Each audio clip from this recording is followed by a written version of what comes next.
Yo, Bismillah ar-Rahman ar-Rahim. Hello, people, and welcome to the National League. The international break is. Who would have thought that after 5-5 would be sitting here in international break and Arsenal top of the league, and every single pundit on planet Earth is saying Arsenal are favorites for the title after Liverpool signed Isak, after Liverpool signed Wirtz, after Liverpool signed Frimpong, Kirkes, yeah, you know what, Ikitike, they have Van Dijk, Konate stays, you know, they have. It's not a mockery, but it's actually a reality that we've been talking about Liverpool not being sustainable. You go to Chelsea, who didn't have defense, basically, no first teamers, what I want to say, like not their first choice. And Chelsea actually stunned them at the end with Estevao, an 18 years old, who doesn't need time to adapt to the Premier League, apparently, because everyone at Liverpool needs time to adapt to the Premier League. Everyone at Eucharist needs time, but Estevao doesn't need time. Looks absolutely ready for the Premier League and 18 years old. But some people in the Arsenal fan don't want to celebrate the win because that's why they're like, we'll wait until May until actually we celebrate the win. And it's actually fucking crazy now. People want to go, they want to go the extra yard just to fucking be miserable, which is fucking amazing, actually, to me. It's so weird. It's weird. They go to stadiums and they don't want to celebrate a win. So why the fuck do you go to the stadium? Yeah, then? Stay home in May, bro.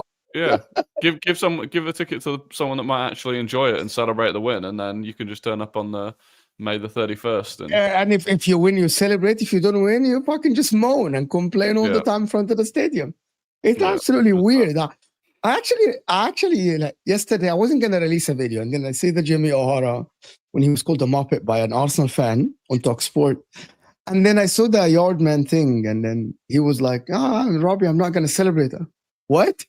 You just won. You're top of the league. Well, why are you not going to celebrate the win? I'm like, what? And he's like, yeah, because I want to win trophies. And what? What does that have to do with celebrate? You pay £3,000 to £4,000 every year for season ticket to go to the stadium, right? Yes, that this win is not going to win you the title, but it's a fucking step. Imagine if you lost, right? But imagine when Chelsea scored that winning goal in the final minute. Imagine if the entire stadium was just silent and just went, yeah, we lost. I'll celebrate in May. Yeah, well, we are 6. Imagine if they said, yeah, we're 6. We expected better than this. Yeah, I'm going to, if you get Champions League, I'm going to celebrate. Like, it's strange in my opinion. But listen, Chelsea win. There is people now that are actually over-analyzing this Chelsea win, actually. And I wanted to talk about it on the show as well. Like people saying that because of this win, they changed their opinion on Chelsea. Maybe you do. May change your opinion on Maresca. We'll talk about that as well. For Liverpool, there is very strange to me that we do criticize Arne Slot. We like YouTubers. We some of us go and talk sports. Some of us go on Sky Sports and the overlap with something. But professional pundits and Liverpool slamming Arne Slot is a little bit maybe over the top, in my opinion.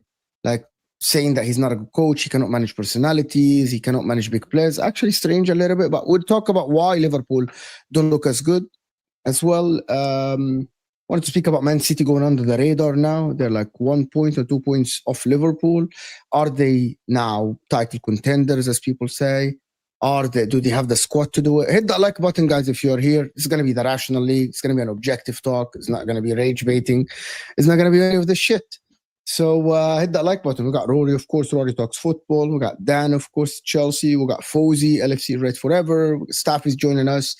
And Joe is joining us. And we're just going to start with the Arsenal game against West Ham.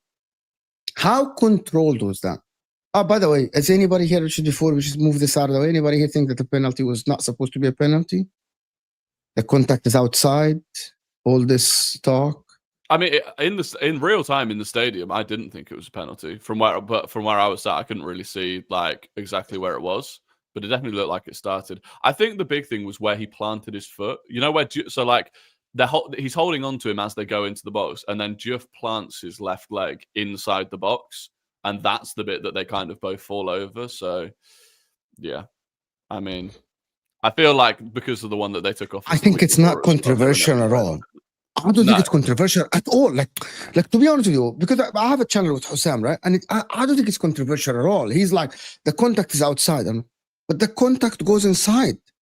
Like, yeah. It's quite obvious why they looked at it and they give the penalty. There is no doubt about it. And also Arsenal were in control. I was going to say, I spoke to a couple of West Ham fans on the tube on the way home, and they were like, oh, it shouldn't have been a penalty. But they also said, if it had still been 1-0, we wouldn't have scored in like a month of Sundays. Like, we were never going to score. So you'd have just won 1-0 anyway. So it didn't really matter. Some of the most controlled games I've seen lately from Arsenal against a London team, to be honest. Yeah, to be honest with you. But how do you analyze I wanted to talk about Eucharist a little bit. Because people now are starting to say Eucharist is not playing well. He's not scoring the goals. Yes, I'm just have to be honest here. He is improving. You were in the stadium, I'm assuming. He is improving in the first touch, link up. I can tell the strength is getting there. The match fitness is getting there. But Kai Havertz did all of this. Eucharist needed to put the ball in the back. A couple of times he was 1-on-1. The touches that kind of little bit loose. That final setup. Like you watch the Haaland goal where he put Nathan Collins on the back of on his back, and then he turned and then he set himself up with one touch to actually slam it in the goal. Eucharist doesn't have that. And I'm not saying that Eucharist should be Erling Haaland. But at the same time, Arsenal spent the money and got Eucharist to score goals. Are you worried a little bit? Because I'm looking at it, I'm from outside. I'm a little bit worried. Like I'm worried about Wirtz. Is he going to be adapting to the physicality of the Premier League? A little bit worried. Yeah, I wouldn't say worried yet. I do think, I don't even think he's adapting to the league. A lot of people say it takes time to adapt to the league. I think he's adapting to how much he has to do for Arteta compared to what he had to do at Sporting. Like the amount of work he has to do. And I've said this before, I think he's doing all of that stuff, which, by the way, Kai Havertz does that expertly and is one of Kai Havertz's biggest assets for us. And it's why I repeatedly said at the start of the season, Gyökeres wasn't just going to come in and replace Havertz. But that to the side, I think because he's doing all of that is both mentally and physically pretty draining. It means that in those instances where I would expect him to score, he's half a yard off where he should be. The best example was in the second half. Trossard played a ball over into Declan Rice. Declan Rice fizzes it across the box, and Gyökeres is half a yard away from it. And I'm like, and he slightly slows down as he enters the box, almost as if he's not expecting Declan Rice to get the ball there. But I'm like, that's one of those moments where before we signed him and when we were going to sign him, I'd have used that as an example of that's why we're bringing Gyökeres in, because he'll be there to put those in. And there's been a few of them. But yeah, I think that adaptation will continue. I do think, look, Relative to Kai Havertz, I do think he takes more, like both centre backs out of the game a lot more than Havertz did. I feel like defenders, a lot of teams were more than happy to leave just one centre back on Kai Havertz, whereas there were quite a few examples from the West Ham game where Diouf doesn't know what to do, right? So if you look at the Timber penalty that we get, right, Diouf is between Timber and Saka. So Timber makes that run between Diouf and the centre backs, sort of in that inverted area. And Diouf doesn't know what to do because Saka's out there. Well, normally they'd push a centre back over to Timber. They'd have one centre back on Havertz. They'd push a centre back to Timber. Diouf could just go to Saka and Timber wouldn't have that space. But now, because Gyökeres is occupying both centre backs, it is making a difference. But that isn't enough. Occupying both centre backs isn't why we bought. I love that you said that. It's not why you are here to win the title. It's like you need to score goals. Yeah, to be honest, and I do think at the end. Listen, I'm looking at him. I'm like, they will come, but I don't think you're playing to his strength at all. By the way, anybody can talk, guys. Fozzy, Dan, Safi, like you guys, it's an open floor. Like, I don't think you're playing to his strength. You're not creating enough chances for the guy. The problem is pundits and fans. They look at Gyökeres and like, oh, that one chance he didn't score. Okay, but even Haaland misses chances. Like every single striker in the world misses chances. Like Isak misses chances. Like Isak missed that one header in the Liverpool versus Chelsea game, but that was about it. Yeah, and also that is a £130 million player, not a £55 million player. Arsenal are not creating enough chances for him. I feel like Arteta told his players to be more direct, right? In terms of Saka's trying to shoot. Like it's now, I think it's shoot on sight. Odegaard is shooting on sight. Eze is shooting on sight. Trossard is shooting on sight. Like everyone is shooting, which is good. I like it.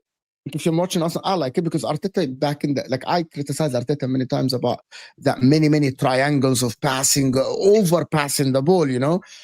But Gyökeres is the one that is the victim here because the guy doesn't get the ball in the 18 with a one-on-one or like he has to work so hard to get the chance outside of the 18, which is not enough for the striker, in my opinion.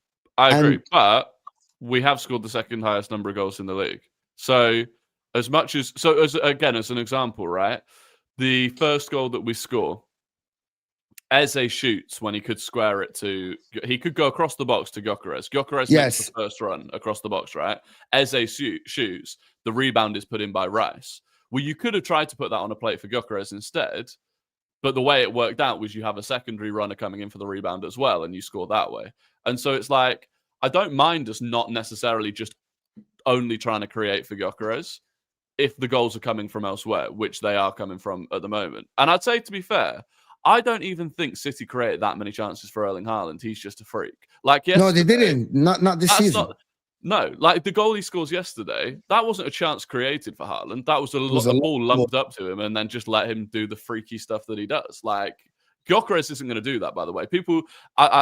I don't think people understand when they compare Haaland to Gyökeres. Haaland is a league above Victor. Haaland is a league above him.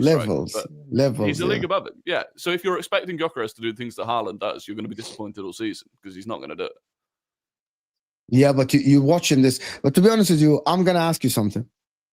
You are 9th in the open play XG. Is that worrying for everyone if you're watching Arsenal? Because I keep getting reminded of this.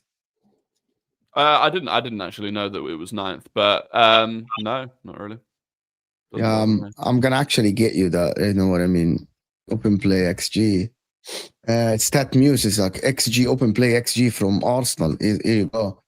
Currently, open play. I think you are behind a lot of people actually, right? But if that is the case, you're not worried about it? I don't know. Not massively. I mean, obviously you want to be up there, but currently Arsenal are 9th behind Bournemouth, Forest, which is astonishing. Chelsea, Crystal Palace, Brighton, Man United, Liverpool, and Manchester City. Actually, currently. Yeah. However, your XG is like 4th behind City, United, Crystal Palace. So Liverpool are behind you, but you create a lot from CP. I don't mind the CP thing. Right? I think it's sustainable as long as you have a player that can deliver the set piece, which is you have a couple of them, which is Saka and Rice. Like I don't mind Odegaard as well, but again, I'm not worried about this. But do everybody here think that Arsenal favorites now? Is anybody else gonna talk? Or like, is it me and can we remove everyone from the screen? Yeah, It's I too want- early yet. I'm just Is it joking, too I'm early just yet? joking. Want us to interrupt? Is it too early yet? Like, we can't, like, listen, I know Liverpool have lost 3 and 3, but can we go from Liverpool being the favourites just 3 games ago to now all of a sudden Arsenal are the favourites? I think we need to just give a little bit of time, but it's swung, I guess, the red London side's way for now. But I think the exciting thing for me more, at both ends of the table, the European places, we're actually going to have a Premier League campaign this season. If you look to last season, it was a bit drab. Whereas this season, everybody's fighting, man. Look, Man United even won a fucking game. So you know, everybody can be happy for once, you know. It's all good. And the right stuff, hey! You know, so we move. I'm What's excited. going on, man? I'm excited. What's going on? See, I wake up. See, when United win, it positively impacts my mental health. I wake up early on Mondays. I want to be on streams. I'm ready to socialize, whatever. I'm glad to be here, man. I'm glad to be. What happened to Joe? My camera is Am I still- it's lagging? over. Am I lagging? No, or- it's No, him, it's it's him. fine. I don't know what's happened, man. It's gone. Am I lagging or frosty. Staffy and Joe are I like think kind it's of? Staffy and Joe. Both Am I of them. lagging? At the same time. You kicked them out. Am I lagging? You're Yeah. lagging massively. Joe is like, there's no camera for Joe. I There's know, like it's gone blurry fuzzy thing. and I thought it was everything, just Joe. Fuck, man. See, No, excuse no. the pun there, but Wait, Yeah. But I do think with the whole like Arsenal being favourites thing, I do think it's mad how, and not just on like obviously online you get whatever, but like you see it on Sky where I was watching them just over 2 weeks ago before we were going to play Newcastle. They were ready to write Arsenal out of the title race completely. They were talking about how Liverpool were getting all of these points without even looking good. All of the rest. I'm guilty of this as well. Yeah, but I did it. that's fine. I did it on But this then- show, but I did it on this show. Yeah, which is fine. But then it's how quick they've now turned around. Someone, I can't remember who it was, but on Sky yesterday saying how much they'd rather be in Arsenal's shoes than Liverpool's and all this stuff. And it's like, well, can it really change that? Because we were saying it even when Liverpool were winning, but they don't look great, and Arsenal have had a tricky start with the fixtures. And then it's results based, which ultimately, you know, results do. Jamie dictate who Carragher wins, predicted but- it though, didn't he? Jamie Carragher questioned Slot on it, man, all them weeks ago, and yeah, Yeah. he saw it coming. Now, to be honest with you, it's all about the way You're muted, Liverpool bro. will reckon up the point. I am muted. You know? No, below. Yeah, you were talking. I couldn't hear you then. You have a sure mic, an expensive one, and then you're muting yourself. It's kind of Yeah, he's definitely muted, eh? Yeah. yeah. Whatever you were going to say, it was going to be on point. That's why I knew you had to be unmuted, bro. Okay, let me do these super chats then before. Thank you, Aboud, for the donation. Appreciate you, Habibi. Always supporting the channel. Just an empty super chat just to support. Love for the love, Aboud. Always, as always. Thank you for people supporting the channel. This is all over the place with Joe and Staffy and Fawzi. It's kind of all over the place. Guys, can we get the likes up a little bit, guys? We're not having enough likes. Thank you, Aboud. Okay, guys, I'm here, man. Next panel, Staffy, Don CFC, Hussam, Kunle, Hamza, and Terry. Yeah, that'll be fire.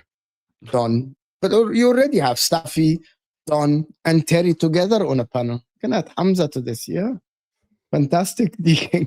AMT said, more rivals say Havertz first season was better than Gyökeres so far, but I checked Havertz first 15 Premier League games, 3 goals, what a bunch of wafflers. But Havertz played as a midfielder. Remember, AMT, Havertz played as the 8. That's when Declan Rice would do the man of the matches every single game. So it's different.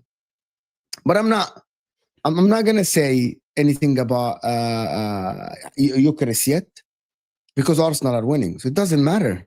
Like, we can actually, I'm going to say this actually, because I thought about this yesterday before I let Dan and the rest talk.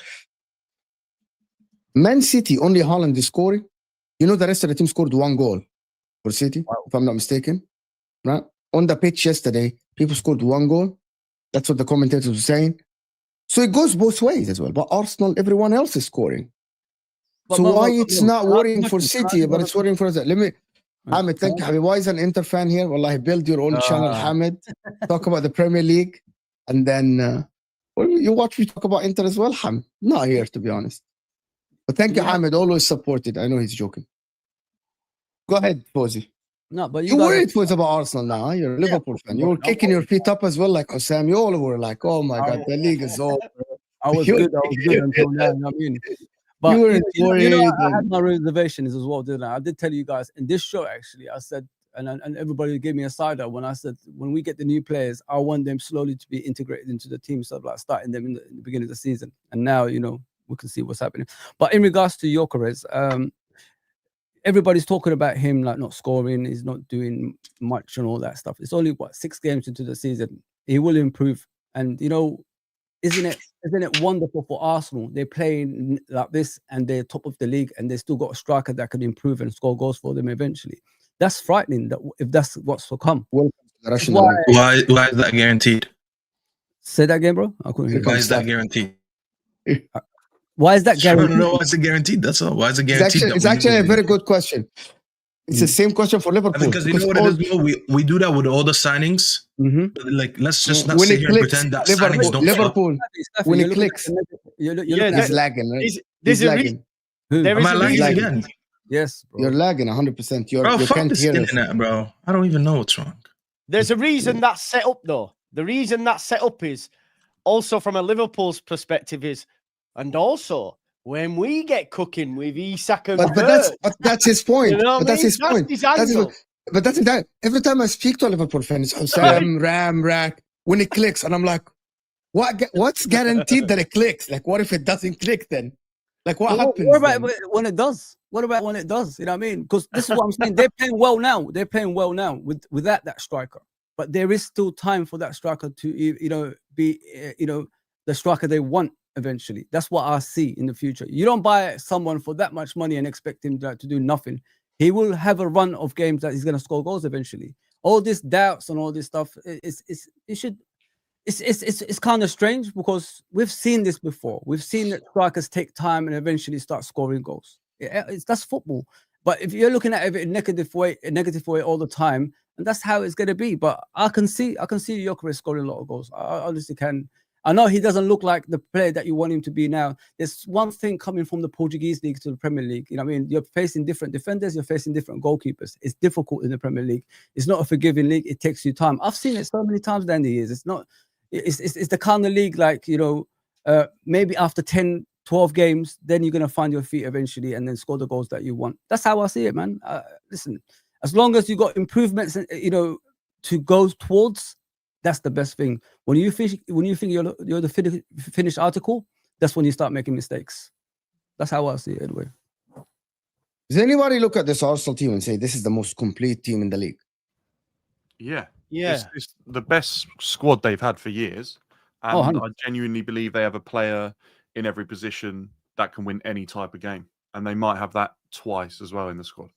I think they've been working for a while to put this squad together. And I think really they've got there now. And I believe this might be opening up to be the best opportunity they've had to win the league in years.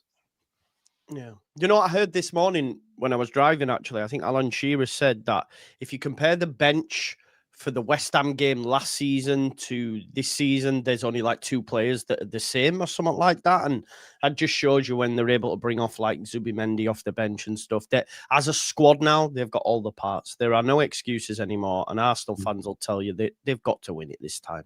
And do you know what they've got as well, Joe? And Rory made this point a few weeks ago in defense of like Norgard. He's such an asset to have for games where rotation is needed. And I think Arsenal didn't have that last year. No. And that's also another player that, like, you know, he might not play a massive part, but the part he plays will be huge for allowing other players that are key to this Arsenal side success to being able to rest. I think people underestimate players like that. And he got a lot of, like, there was a lot of stick around that move in the summer. But it's sort of, you know, whilst he's fit, it's turned out to be the exact sort of signing they needed to make.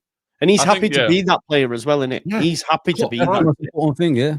The people, I don't want to. What about the people that keep saying that Arteta isn't going to be able to coach a 38 games to win the title? He's just going to have to prove them wrong, though. That's the point, isn't it? This is the time. He's been here long enough to do that. Yeah, now he has to. And when he does, then what? Thing is, he's No, what, no. When he does, everyone will be silent. I know that. That's what I'm saying. So No. he has to prove that he can, right? Yeah, Yeah. I mean, it was his 300th game in charge at the weekend, and I think I think there was a stat that only 4 or 5 managers in Premier League history had accumulated more points in their first 300 games than him. So, like, I do think if. Sorry, go on. Oh, Can I hear that? Can I hear this point? I want to hear this point Go on, because go on. I want to hear this point. All right. Go on, So I was going to say, I do think if we were to win the title this season, I think people would look back on the previous years and go, he was probably unlucky not to win. Like, he was probably unlucky to have not won in one of those previous seasons where he was accumulating that amount of points over that many seasons. But whether or not he can do it over a 38-game season rather than a calendar year, for example, we'll find out this season. All I was going to say is, on top of that, how many managers have won the league after 300 games? No one. Not actually sure. That's the stat. If someone can find that in the chat, I think I'd like to know like how many clubs have sort of given their manager that much time, and then they've been rewarded for doing so. I'd just like to know. Yeah, I'm not sure. Dan, you talking about the Premier League era, or? Yeah. He might be the first. Yeah, that's what I wonder, right? So Arsenal are doing it in a completely unique way. Probably Jurgen Klopp, who took over in 15, won the league in 2020. So 5 years, maybe. Arteta will be more, right? Because that's 6 years, huh? Arteta will be more. Was it? It's 300th league game though, Mo, isn't it? Jurgen Klopp it's 3. I think it's just 300th general. Oh, in total. Okay. Okay. Jurgen Klopp took over in October 2015, if I'm not mistaken. So 15, 16, 16, 17, 17, 18, 18, 19, 19, 20. In his fifth season. Arteta took longer, of course. Ferguson. People say Ferguson as well. Like Ferguson as well. Was who I was wondering. Ferguson started Division 1, didn't he? We're talking about the Premier But League. it's different. It's different. It's just a different thing. What about that Odegaard injury? Is that going to affect Arsenal at all? I mean, it will, in the sense that, like, he had started looking really good. I thought it was interesting to see a midfield of Rice, Ødegaard, and Eze. It was kind of, people talk about taking How wrong can people be, including myself? When I was just 24 hours before the show, I said that the midfield that should start is Eze, Ødegaard, and Rice, but I don't think he will do. And then the next day, I see the lineup, and it's Eze, Rice, Ødegaard, to be honest. But like, in fairness, then Zubimendi comes on for Ødegaard, looked unbelievable, and our midfield was probably more balanced after Ødegaard had gone off. Now, that's not to say that Ødegaard's the problem there. It's to say that Zubimendi has started unbelievably well for Rory, or did Rice? Yeah, it pretty much was like for like. I think that's why people get confused. People sort of look at Rice, Eze, Ødegaard and go like, oh, it's Rice really like as an anchoring 6 and then 2 ahead, which it is. But then that's basically what it is when Zubimendi comes on, he sits in the 6 and Rice pushes further forward. And if you saw Eze's miss, that really bad miss that Eze had, it's almost identical to then the goal that Rice scores. Yeah. It's a ball comes across the box and the secondary runner, and that's because Rice by that point had more license to go forwards. But no, in terms of the Ødegaard injury, I don't think it's actually going to be too bad. I know like MCL sounds like it's bad, but that can be as little as 1 to 3 weeks. It's not bad. No, MCL, I had MCL before. That are horrific, isn't it? It's not bad. It's not bad. MCL is not bad at all. It heals by itself, no surgery, nothing. It depends on the degree. It's not that bad. I had it before. Month and a half? It depends on the degree. Right. Okay. It depends on the But it shouldn't be too bad. So yeah, I think it'll be fine. And like realistically, our run of games isn't horrendous after the break. But I think that's the one thing in terms of our depth, going back to that has made a big difference is the week that we just had. I think playing 3 games in 6 days, because we went Sunday, Wednesday, Saturday, where the Sunday game was away at Newcastle. That just typically is a game where a week where you think one of those games you're going to look sluggish and you might drop points. Whereas I think because against Olympiacos in the week, we rotated like 5 or 6 players and were still comfortably good enough to beat them. I think that's the big difference for it. Like last season, that Olympiacos game, Saka starts, like we just start our best team, which we had to do week in, week out, game in, game out, which we just don't have to do anymore, which is, I think it makes a big difference. Rory, what do you make of your left-hand side this season? Because I know last season you had like a lot of issues with the left-hand side and how it was. Do you think it's improved this year, or do you think you're seeing similar issues? What? The left Left-hand side is shit, yeah. It's shit. What, you still think it's shit? Yes. Really? Oh, I disagree. I think it's improved quite a lot. I think Calafiori is. I've seen this movie before, Rory. I've seen this movie before when Trossard like kind of on steroids. some games and then it falls off. Because you can see how effective your right side is. Like it's just it's like this, the difference between both sides. Oh, there's a big difference.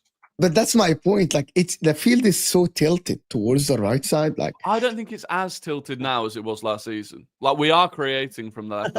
I think for me, Calafiori is unbelievable. And does what MLS was last season. Yes, for me. But because you see him popping up, just like it's bizarre. You're watching the game. Suddenly, Calafiori is just like right attacking midfield, throwing a half volley against the post, or like dribbling into the box. You're like, where the hell's that come from? But it's making a big difference on the left hand side, just in terms of Trossard feels a little bit more free. I think long term we're going to see a lot more of Eze and Madueke on the left. Anyway, I don't think Trossard starting on the left is going to be that common once Madueke comes back and Ødegaard is fit consistently. If you go get a left winger in January, I don't know who. Semenyo completes this team. Wow, yeah. Oh my god. But you know, every goal he scores, it's an extra 10 million. I know. It's a goal he scored. I know. And the guy, and if he scores a couple like the weekend goals, that's extra 50 million extras from Bournemouth, you know? Like, to be honest. But I doubt that Arteta will play a left-footed guy. However, I need to remind everyone that there's Madueke coming on, and he actually can play on the left. And people forgot about him, of course. Guys, big up everyone that joined us from Sam's channel for the Liverpool show. I don't know why Forza Napoli, I don't have any problems with Napoli. They have a coach that I like, of course, it's Antonio Conte. Eb McTominay and Rasmus Højlund, and bro, if you play, I don't think Liverpool play Napoli in the Champions League. But all you Liverpool fans join in with the Liverpool Avengers and all that show. It was great. Appreciate you all. Of course, misery over misery. You guys are miserable. I'm actually happy I won this weekend. Did you guys win? I didn't know that Liverpool. Did you guys Liverpool win? Not relax, relax. You guys win, actually. The last time you saw win was like 4 games ago. Oh, I forgot. Okay. Liverpool fans is. I'm here for the Staffy agenda. Staffy just texted me. He's trying to actually get his internet fixed. Dan, by your logic, would you say Edo let Arteta down? No, I wouldn't, because I think at times he got players that they probably both agreed on. But I wonder if the new relationship will be more in focus of Arteta. That was the chat, wasn't it? That Arteta might get more of a shift in power. Otherwise, the sporting director might not come in. So, yeah, I'm not entirely sure. Yeah, I think time is making Edu look worse and worse and worse. Like, Berta has come in, gave us probably the best summer we've ever had, has tied down basically all of our big players. And Edu's gone to Nottingham Forest, had a massive row with Nuno that caused him to leave, brought in Ange Postecoglou, and they haven't won a game since. So, yeah, that is all things considered. Can I guys ask you something before we move to Liverpool? Why are people mad if Arsenal being called favourites for the league or the Champions League? Why? Why are they mad that they're favourites for the Champions? Well, Champions League. Why are people mad that some pundits, professional pundits, are sitting there on panel shows or on Sky or TNT or NBC, you know, or Paramount Plus, and saying that Arsenal are favourites for the champs or one of the first 2 or 3?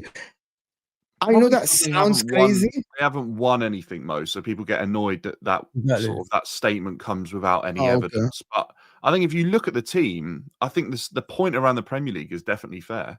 I'm not so sure about the Champions League, but I think they could definitely be in the quarters, semi-finals like area for sure. So you've got to put them in the top 5, 6 for that. Yeah, I agree. I thought the Champions League favourite thing was a bit over the top, the way that came out. You look Probably the bookies, pundits, and everyone just putting Arsenal #1, and I'm like, what? But do you guys think it's due to the squad they've got? That's why people are giving them favourites. I think it's down to the way he plays, Arteta, to be honest with you. Yeah? The way Arteta plays is so suited to the Premier League. Listen, last season, they beat Real Madrid. They went to PSG, and I saw...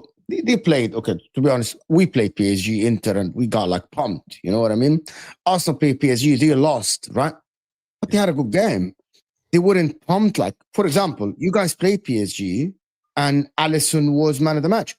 Arsenal played PSG and Donnarumma was man of the match. You know, you see the difference. It's all because of the adaptation. And I think that people watch the likes of Arteta and how the squad is built and they say, Okay, we think the squad is very adaptable to the likes of Real Madrid. You remember Thomas Tuchel with Chelsea? Is like he played Real Madrid 2 games, if I'm not mistaken. One game he attacked, and the other game he was defensive, and he still won the game. He still won the tie.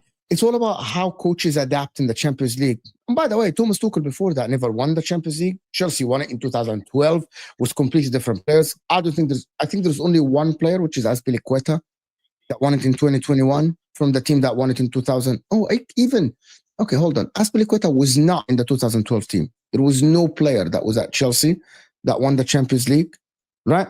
Yeah, I don't think so. he still won it. He still won it. So it's the way you play. It's the way Arteta adapts in games, right?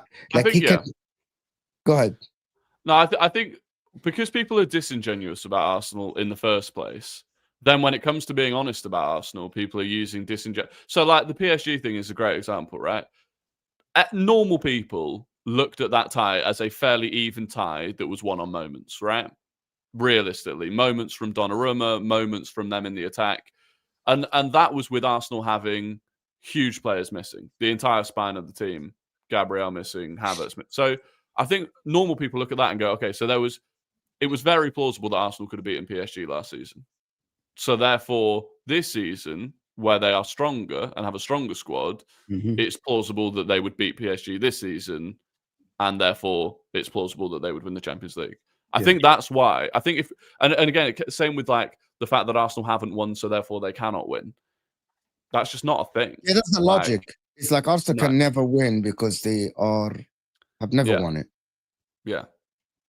It doesn't make sense. I go there for the Premier League as well. Like, I think Liverpool have a better team. But I want you to imagine if Liverpool didn't sign Isak and Isak didn't go through, right? And Liverpool end up with Ekitike, you would look at Arsenal and say, yes, even though they haven't won it since 2004, they are still the best team currently in the league. Because maybe Isak tilts that towards Liverpool, right? But currently, Arsenal have the deepest squad in the league. They have a manager that have been there for a while. And they play the most consistent football. They have, yeah. It's a very simple equation, by the way. It's a very simple equation. It's not complicated. Like, if Liverpool were playing better than what they're playing now, I would say Liverpool, for me, I still think it's a 50-50 because I think Liverpool have so many clutch players at their disposal, right? Like, Liverpool are not going to lose a lot of more games. You know what I mean? There has to be something to change at Liverpool. But it's not about Liverpool being good or bad. It's about Arsenal playing that consistent football. It's very consistent. You know exactly how the games are going to go for Arsenal. Yeah. Right? It's very, like Man City, for example, I still like, they have clutch players and all this stuff. But, okay, can Pep Guardiola sustain something similar to this during the season? They only won injury away. 1-0 and then, They only one injury away, like I told you before. If Haaland gets injured, they're screwed. I think I remember saying at the start of last season, even when because City won the first 6 games, didn't they, last season? Or they won 5 out of the first 6. The first time they dropped points was to Arsenal. Yeah. But I remember saying last season, because Erling Haaland started like a freight train again and was scoring all of their goals. I remember saying, like, is that sustainable for Erling Haaland to be scoring all of your goals? Because if he has a dry patch, which he might not, but if he does or he gets injured, you're in trouble. Yeah. And I think, again, with City this season, like you look at a game like yesterday, all right, they've won the game 1-0, but they didn't create a huge number of chances. Haaland scores a goal completely off his own back, and they could have conceded at the other end. I mean, Thiago goes through at one point, one-on-one with Donnarumma. They just seem a little bit more vulnerable. And you saw it against Monaco as well, right? They were a far better team against Monaco, but they still end up drawing the game.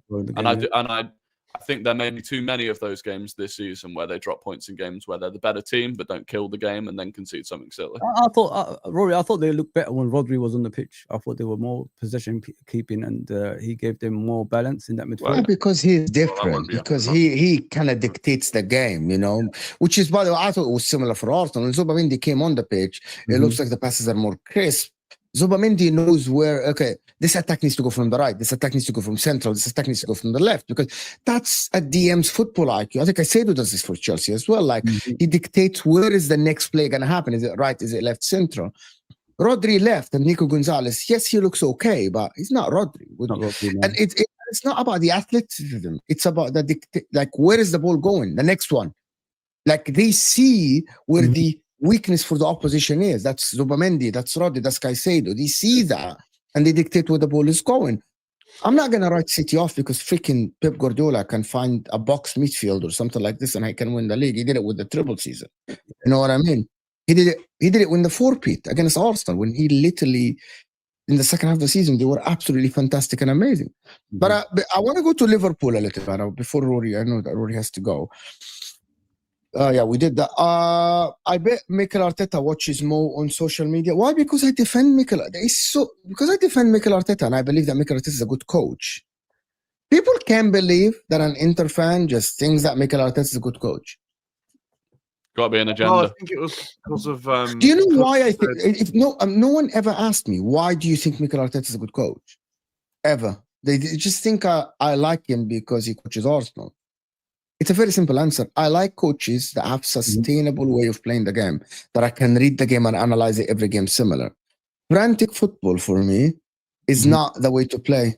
There is a reason why in 1994 I chose to support Italy as a kid, not Brazil with Romario and Bebeto. Come on, man. Only the older people know that. Baggio. You know what I'm talking about. Baggio and Italy were like Baggio, Albertini, of course. So I think you watch Arteta, like he's controlled. He has this way of playing football that you can read. It's very simple to give him the tools, and I think he will be good and he will win trophies, right? It's that's why I think that Pep Guardiola is the best ever league manager, ever, because he's the one that built system that wins against 15 out of the 19 teams he plays home and away. That's why he won all these league titles. You know what I mean? I like these coaches. Like, I'm not a big fan of Thomas Tuchel, for example, because Thomas Tuchel is like, I can't read what he does. Like, he might win me a cup here and there. Yes, he won Chelsea the Champions League, but it doesn't progress the team. I want my team, I want teams to be dominant. You know what I mean? And these are the managers that build systems and like, this is how we're going to play for the next 5 years. It's sustainable. We're going to dominate. That's why I like MIkel Arteta. Is he going to win Arsenal the trophy? I actually don't know. Yeah, people say, Mo, you like boring football. Maybe I do. Maybe I do. Unfortunately, Rory, people will continue being disingenuous about Arsenal until we win a major trophy. Football fandom nowadays is more interested in banter than having respect for the game. That is very, very true, Aya. Very, very true. AMT saying, yeah, thank you so much for becoming a pro member. Appreciate the support, guys. Thank you so much. For Liverpool, why Liverpool bad? Does anybody know? Joe? I don't. I mean, the defense looks all over the shop, doesn't it? For being totally honest, the fullbacks clearly are taking some time to adjust. I think there was a general opinion, I think, that everything was just going to work. It's almost like too many cooks spoil the broth. I've said before as well, jokingly, of course, but Liverpool have never done this in my time anyway, where they've spent the most, where they've gone out and bought all the best players, and the best in class, and want and expect them all to come in. And I think we're now getting this transitional season that we expected last season from Klopp to Slot. Does that make sense? I feel like now we've lost Trent, we've lost, Jota, rest in peace. We've lost these extra parts, that it's now becoming more of a Slot team. So it's in transition between both sides, and that's why you're seeing a totally different Mo Salah. I know it's still early days, Mo, but we're used to seeing him play poorly, maybe, but it's not. But he does look different now. I don't know what that is. Is it because he's not? Joel, and I'm not being critical of him, but everything went through him, right, Dan? Everything was Salah. Yeah, Salah. I think Trent would get the ball on that right-hand side and put it straight to Mo Salah, sharp as anything, 1-2 touches. I feel like there's a delay now. Like the speed that it took to get the ball to Salah in this game at the weekend was like double slow compared to last season. And is there also a thing that from the players, is there a sense of we have to get it to Mo? Yes. You know what I mean? Like it has to go when we need to come. They need to start coming away from that, I guess. I've seen a few Liverpool fans that watch it a lot more than me say maybe he should be substituted. Yeah, that's been the cry, hasn't it? But who for? Chiesa? Chiesa. Yeah. I think personally think when you've got a player as good as Mo Salah, you don't drop the player. Like you work out a way to get him. You know what is, Dan? You know the problem I face when I look at Liverpool. I just analyze the team majority of the time anyway, and just look at the way we play and that stuff. I said it, and I think it was this show. I said like, and I talked about earlier when I said slowly integrate the new players instead of like playing them straight away. Of course, you got the majority of the players that won the league last season right at Liverpool. Just Trent, Jota, and Diaz that's gone. So 3 players. You could like Ekatike started, world on fire when he first came. Just play the team that actually won you the league, and then because let me give you an example. You remember when Klopp bought the likes of Fabinho, Wijnaldum, all them, but they didn't really do much in the team straight away. Remember, he took them out and then made them look at from the sidelines how we play, and then slowly integrate them into the team. That's what you got to do with new players. If you're just throwing them in there and then tell them, "Oh, show me like what you can do" and all that stuff. Sometimes I look at our manager, our head coach, and I keep thinking to myself, have you really analysed the other team? Have you actually looked at Crystal Palace before you play them and gone down there to play them? Like, because I don't think he does that enough. When I look at our team, I think he just tells the players to get on the pitch and play your football, and that is it. And then you could solve it that way. Now he's got international break. He needs to sort it out because stubbornness normally gets you the sack, guys. You know what I mean? When you keep persisting with the same thing and expecting a different result. And that's the way he's going at the moment, and that's what worries me. But I believe like he will change it. I think he's overcooking it. But like I said, stubbornness doesn't help you when you keep doing the same thing every time and expecting a different result. And that's what I worry about when I look at Arne Slot. In football, when you're 1-1, Mo, when you're 1-1 and you're bringing on Endo, you know what I mean, to change the game. I don't know why you bring on Endo. You want to win the game, don't you? Like, I'd rather win the game than draw the game, especially with the Chelsea team they put out. You know what I mean? They've got 2 fullbacks in the centre back. We're not even giving them trouble. And there's another thing as well, guys. How often does Liverpool actually work the goalkeepers from the opponents this season? The only goals we scored. That's the only time we actually work the goalkeepers when we score goals. And furthermore, in regards to the games that we lost this season, we've lost 3 games so far, right, in a row. What happened in all 3 games? We lost the first goal in all 3 games, and we lost all 3 games. We can't come back. Basically, we're having issues coming back from games as well. I'm gonna tell you guys what I think. Just quickly, I think footballing terms, he thought highly of himself to the point that he's actually taken the plan literally to more. He put more soul. Because he keeps talking about attacking football, we attack, and he's mocking other managers. He's kind of like alluded to, like, we're not cautious. We always go for the win. We go for this. And I think he overcooks it. I think he's like, it's too much. He's asking too many players to press. I think he plays very, very quick football. He's not controlled. You don't watch Liverpool from the beginning of the season. You don't watch Liverpool and you think, yeah, that's a controlled team. It's wide open in the middle. Go ahead. Yeah, I don't think he's... Well, so I don't think the problem is that he's asking too many players to press. I think the players he's asking to press are not good at pressing. Yeah, Isak is not a good presser of the ball, nor is Salah. So if you go to the right hand side, I saw some clips from the Chelsea game. Someone said, if you hold the ball as the goalkeeper and just throw it over Salah's head, you're out of the Liverpool. You're out of the Liverpool press, and it's true. And that's why Liverpool have conceded. I think they're 10th for goals conceded in the Premier League this season. I think only United are the only team in the top half that have conceded more than them. And I don't think it's necessarily just down to the defence being bad. I think it's how easily and quickly you can start getting at the Liverpool defence compared to the last one they scored. Look how quick that got to exactly. Even the Casado one as well. Like McAllister, slow to get out to Gusto. Yeah. Gusto just popped the ball around him. McAllister looks poor this agreed. Season. But also, I saw a lot of Liverpool fans before the game against Chelsea saying, finally, like, we've dropped Wirtz, but not even just dropping Wirtz. It's, finally, we've gone back to the 4-3-3. So they went back to what worked last season, but it still didn't work. And that is maybe a little bit more worrying because now it's like, okay, what worked last season doesn't work. And what we've tried this season, albeit it did work in terms of they went 5-5. One thing, brother, like, is the preparation for the game, innit? They prepared with that team that they played with, and then thought like it's gonna work out. If Bradley didn't get that yellow card maybe they still would have stuck at it and try to win the game because they changed it when Bradley got the red card. But sorry, His Rory, go subs, by ahead. the way, in that moment, Oh, that and was awful. the change of Awful. what he did with the players, he ended up with Gravenberch and Szoboszlai in 2 of his back 4. Can you believe that, Dan? Can you believe that? I kind of felt like you were dominating. I don't know if you were dominating possession, but I felt like you were in control of the game. We was. So I sort of understood why you could take that risk. But at the same time, when you've got like Joe Gomez on the bench, surely you just go like Spot for on. like in that moment, bring on Joe Gomez and obviously leave. The fact that he then brought Endo on and left Ryan in defence, I just thought it was He was going for really the weird. draw, And bro. He was going for the felt draw. like it was a manager that was meddling and he Yeah. was losing control of the game, but he was trying to get it back and he didn't know how to. And I just felt like he just kept sending players forward and just hoping they'd be able to score.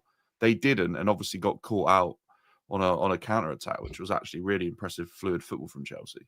But yeah, I felt like Liverpool were poor. They definitely don't look at it. Seeing them sort of first hand in that game, really having a good watch of them. That tell I was us really that Salah underwhelmed. carried the team last season and carried Arne Slot.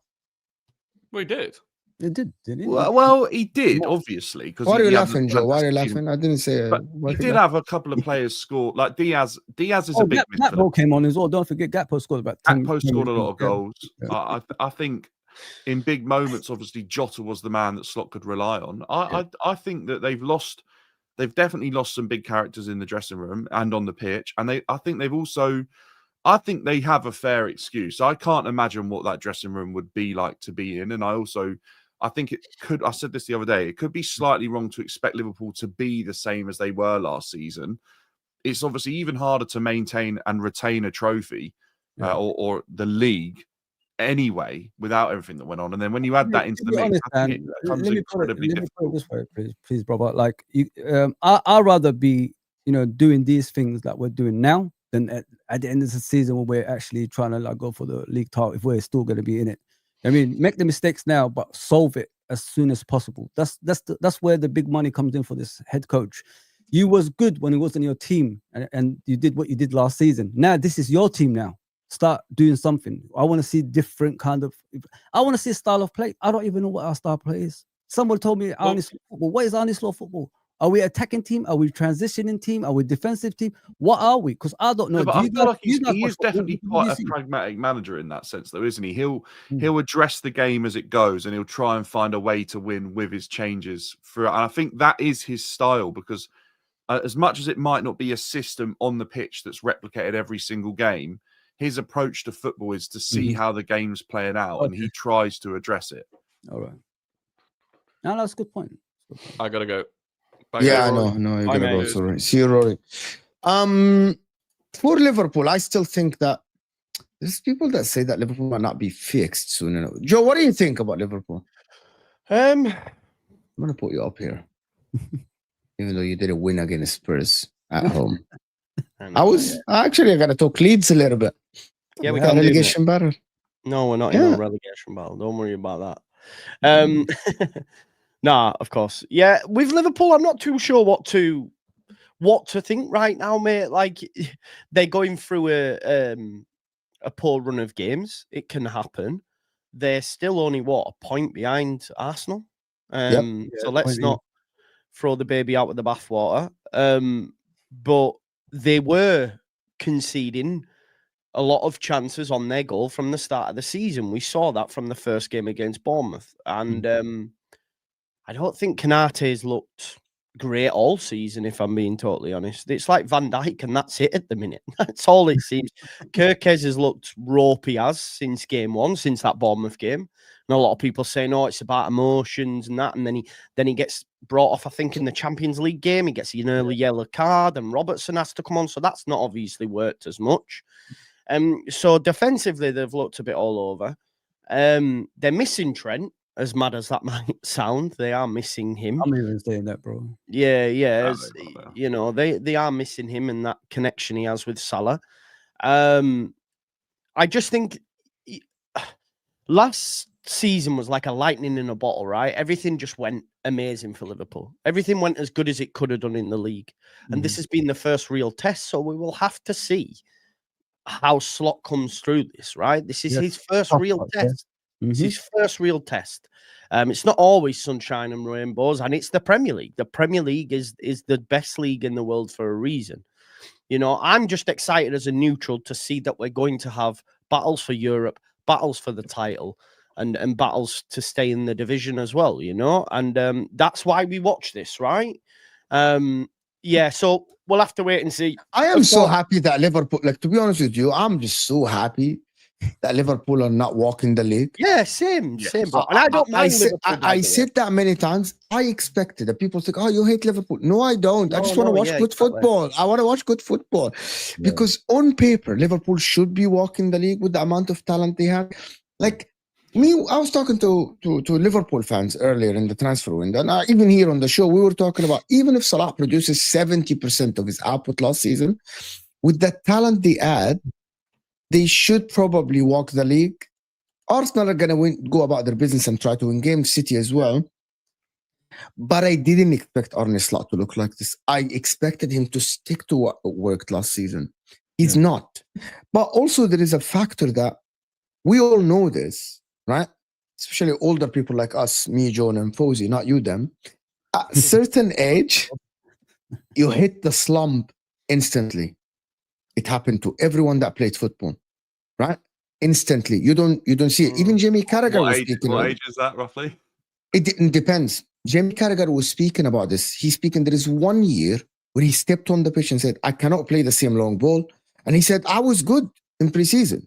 Yeah. I just couldn't in the games. I just couldn't make the same Gary Neville as well. He played at West Brom and he got done and he knew at that game, he said, I can't go on no more. I can't go on no more.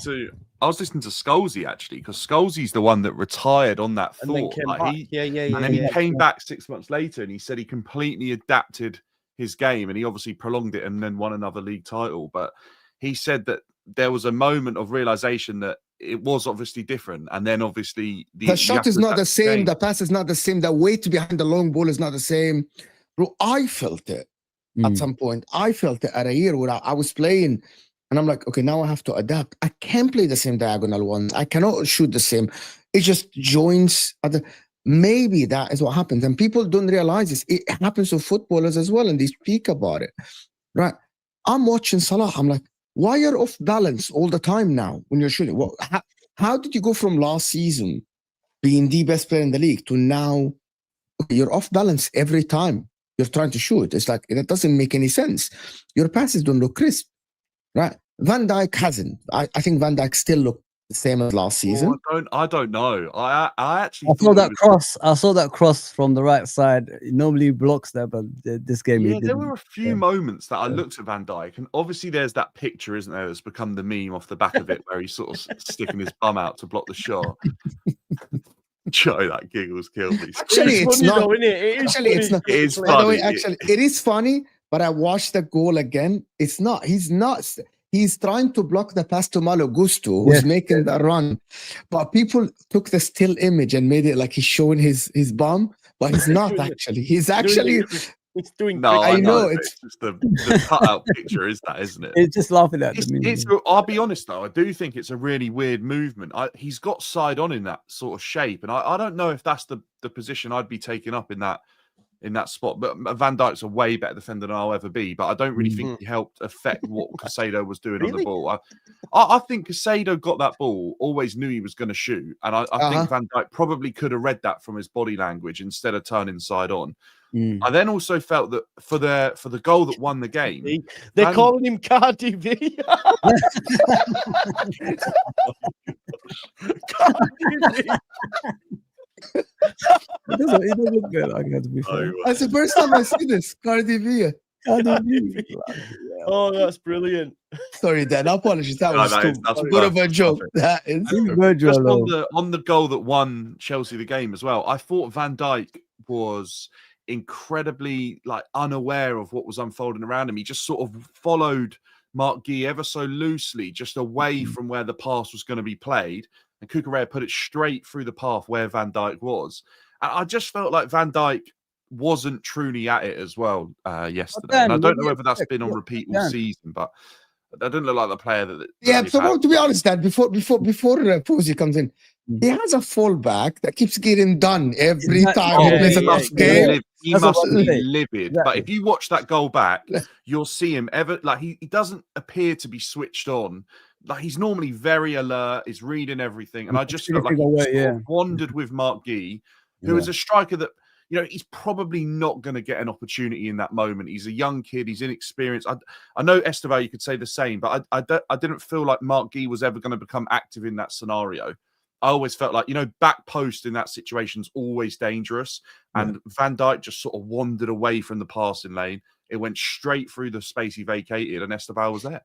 And I just sort of looked at him. And that's what I said to Hussam. He's like, yeah, but Gravenberch should step up. And no, Gravenberch has his back to Van Dijk. Well. Gravenberch, Van Dijk should be organising on the line, at least on the line, and the that leader. whole back four in that moment, because That's what I think. he's That's the what I think. only centre back, obviously, in that back four. He's probably annoyed at that, but he's also really the only true defender, I think, that was left there, because especially from that right hand side, I think arguably Slot took the risk, didn't he, with that right hand side, and it ended up going against him by having those players there. Can I say another thing about the midfield as well?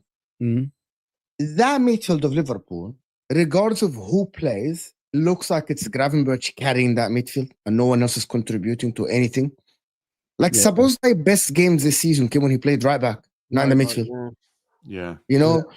And it doesn't look like he's finding the right solutions for that midfield. And oppositions are like, against Crystal Palace, Adam Morton completely dominated that midfield against Liverpool.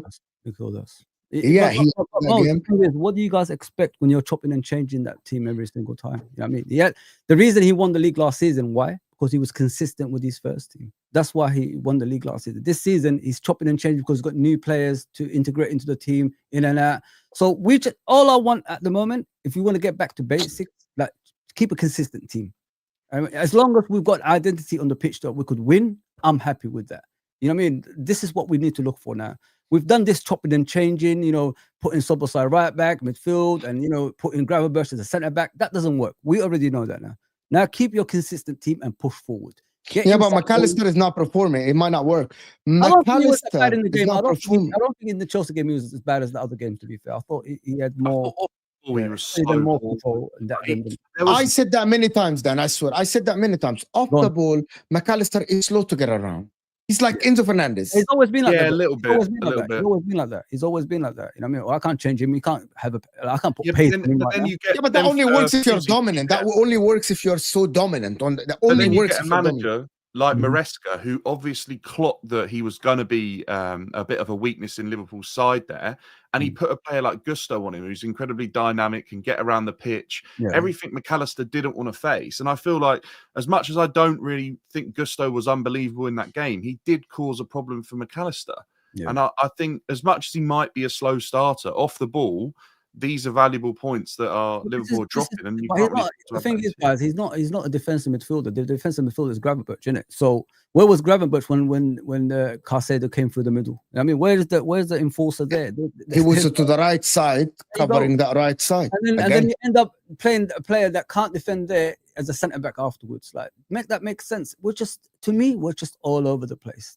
The head coach, I don't know. I don't think he knows what he's doing at the moment. But like I said earlier, how did he go back from being better than this? Amazing, the best coach. He's this. Hang on. Luckily, it's international football break now. Now he could go and analyze the games that we lost and all that stuff and correct the mistakes that he did. So we've got enough time to, correct everything until after the international break. That's what I'm looking forward to now.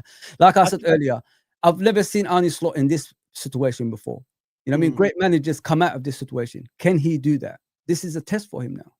I think this is the first time he's lost 3 on the spin in his career. In his career, ever. Yeah. So it's a big thing now. And I think what we don't want to do, and I think he's still, because naturally this is the way YouTube, this is the way football fandom is.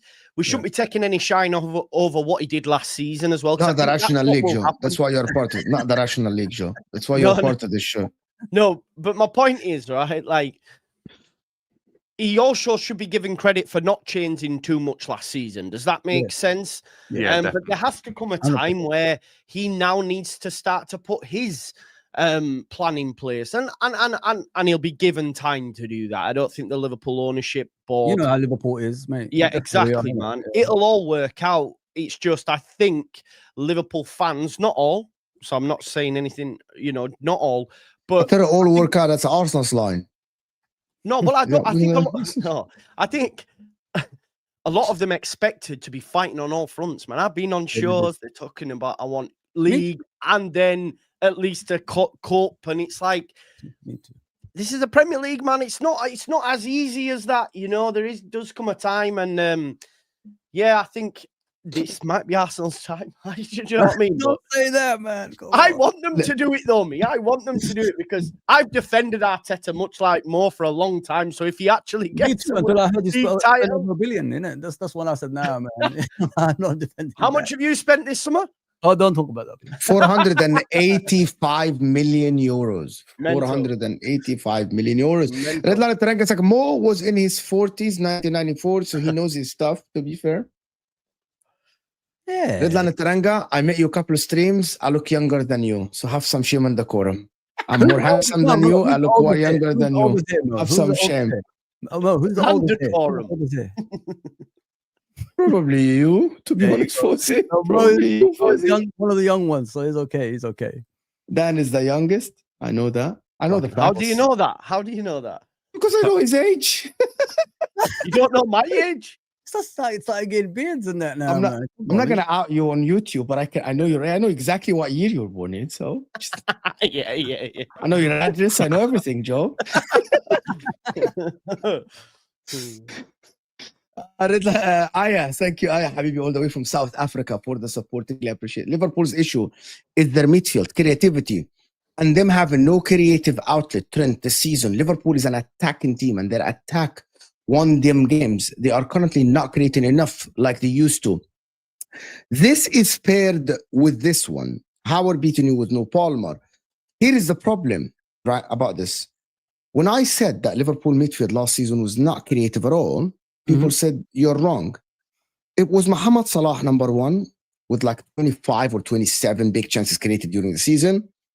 And then Trent, and then a massive gap, and then it was Szoboszlai. Yeah. And that's when I said that Liverpool midfield have a big problem. That's why they signed Wirtz. But Wirtz is not creating at all.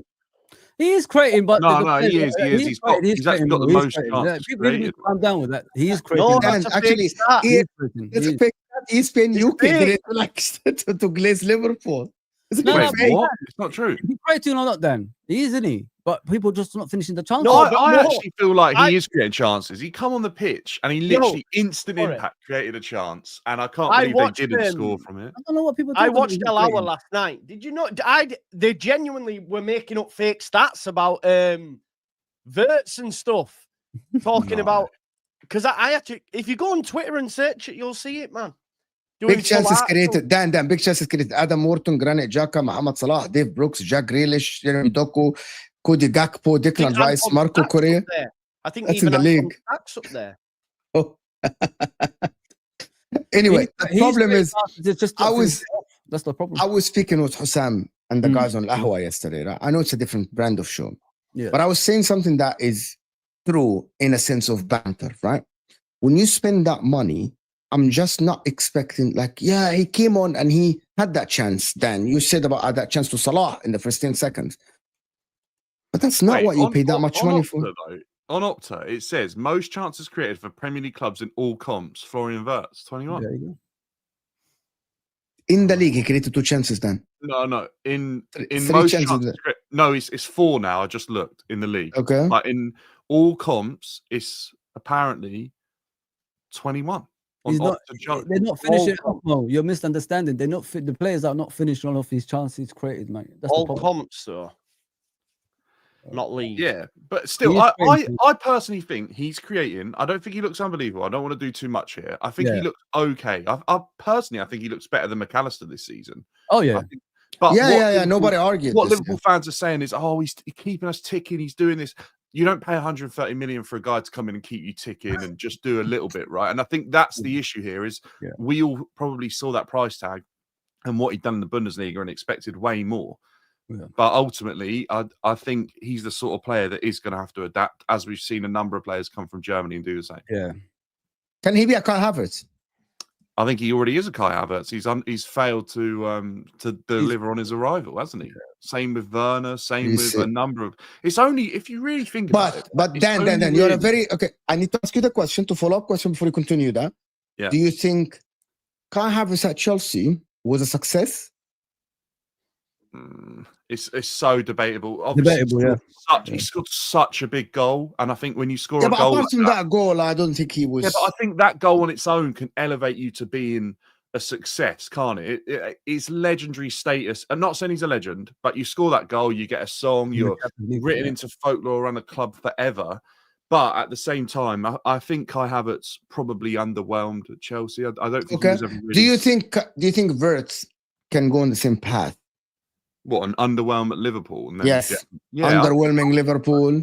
I think if you look at the type of players that have played in that sort of 10 role for their teams, and Kunku springs to mind as well, it's a different world, I think, the Bundesliga to the Premier League. And they're three similar players in the role they were playing. They've all arrived into the Premier League and had similar sort of starts, and they've been nowhere near the level they arrived. And Kunku was Bundesliga player of the season. Same with, I think, Kai Havertz was absolutely unbelievable for 2 seasons. Florian Wirtz the same. None of them were anywhere near the level. And do you know what it is, Dan? Do you know what it is, bro? You know what it is? Like you got to look at both leagues. It's two different leagues. Yeah. That's the way it is. The German league, you got time on the ball. The fans are not on top of you abusing your grandparents or anything like that. You know what I mean? Like in the Premier League, you get abused, everything. You guys know that. Like when you're on the sideline, you could see everybody next to you. There's some pretty intimidating players are next to you like this as well. Some like giving you space. You know what I mean? So, In the German fans are more intimidating than English fans. Yeah, they're far away, though. They're far away from the players. They're behind cages, though. That's the only thing, isn't it?